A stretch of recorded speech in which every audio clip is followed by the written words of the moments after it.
Key change, let's go. Wow. What's good, everybody? Is your boy David again, and I'm back with another video today. So, balita ko, meron daw bagong all-male singing group coming from the risk backers of Tawag ng Tanghalan, yung recent season prior to the current season ng Tawag ng Tanghalan. So, tinatawag daw silang 4Play. And it's composed of Mark, Ian, Maya, and Each. If I'm not mistaken, Each or Eric. Basta. So, silang apat. And I'm very excited to listen to them. It's because individually, I know how good yung bawat isa sa kanila individually in a solo performance. But right now, I am going to find out their chemistry as a group. Kasi 'di ba, I've said this before, maraming singers na talagang sobrang galing kapag solo performance. But yung kagalingan nila, matitest talaga yan if they can actually sing with another singer or artist na talagang mag-harmonize to play their role in a duet or trio performance or even a group. If you guys are new in my channel, don't forget to subscribe. You can also follow me on my Facebook and TikTok and on Instagram. Okay? Without further ado, let's jump right into the video. Ooh. End of the road. Boys to Men. Okay?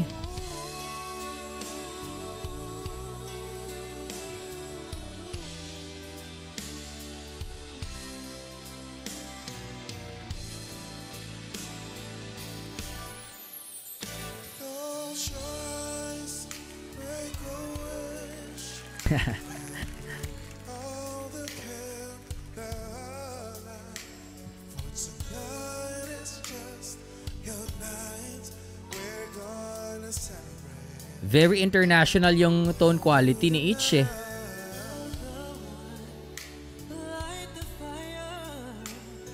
My.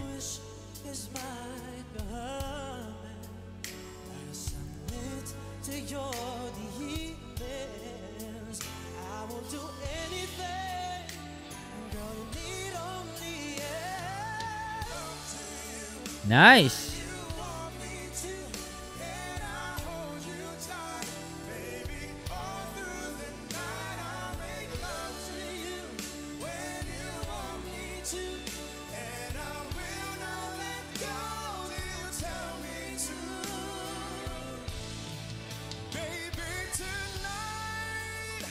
Haha.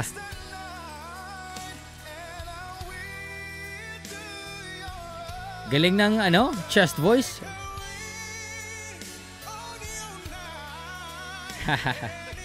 Ian, let's go.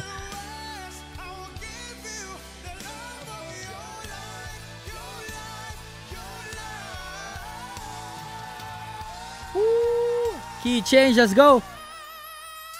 Wow. That was beautiful. Galing din ng harmonization, ha. Woo.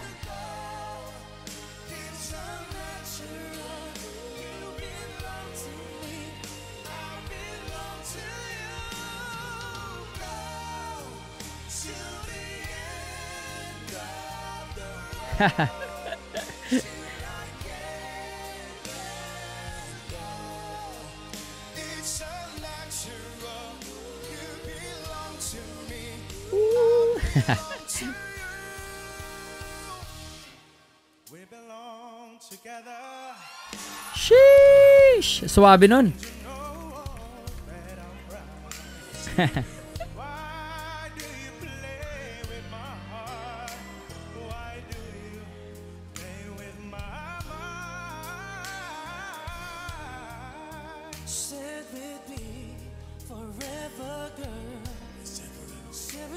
Haha.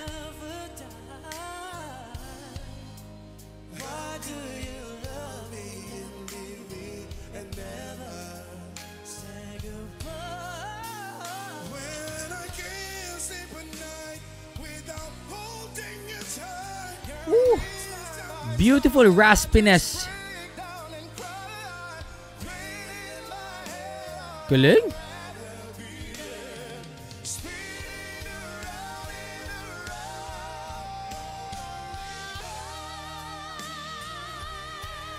Sing, bro.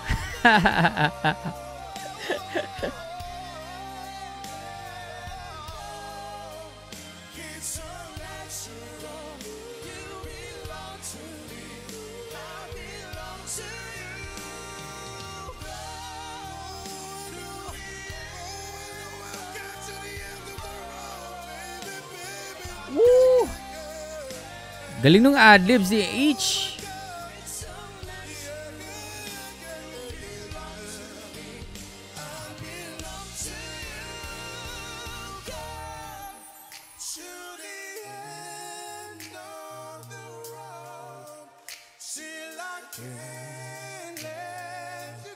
Si Mark ba yung nagbe-bass? Haha.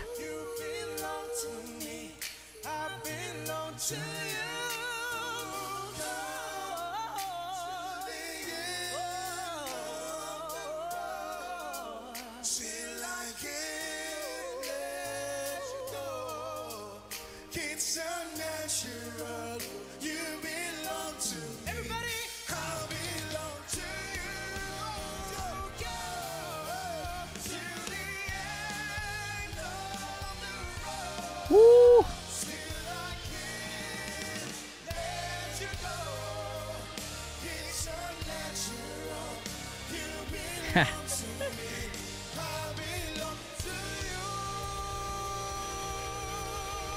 Woo!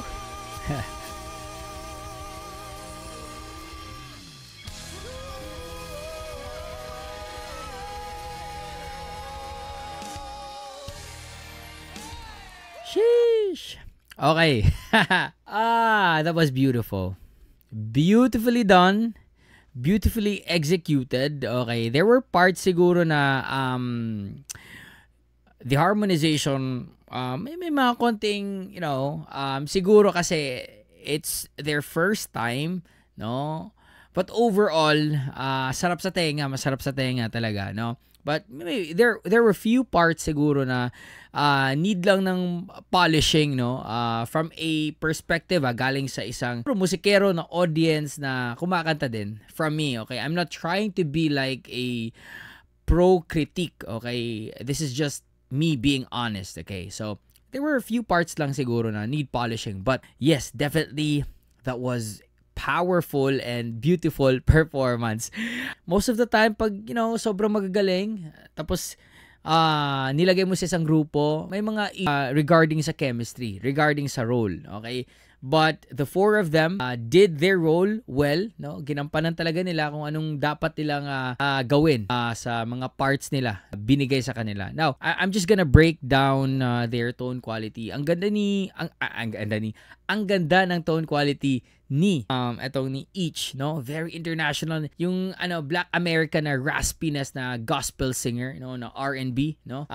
Narinig ko din konti si sa kanya, si Brian McKnight, okay? So ito namang si Maya, siya yung sa grupo, medyo extra in terms sa mga adlibs. Meron talaga siyang sariling bali, okay, sa lahat ng parts niya. And I think that's one thing na unique kay Maya, no? He's trying to make bale and to make it his style na kung ano yung kakantahin niya. Okay, ito naman si solid nung mga mga high notes ni Mark, no? Siya?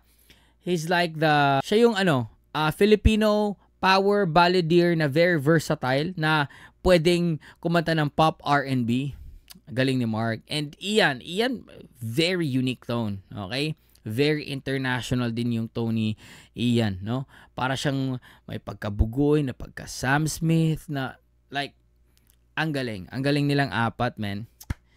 Woo! Ang galing na apat. And they're also giving me that Budakel vibe, although Budakel has only 3 male singers, Bugoy, Michael Pangilinan, and Daryl Ong. So they're actually giving me that vibe, okay, yung Budakel. So hopefully may makita tayo in the future na may collab with Budakel. But I'm looking forward for more.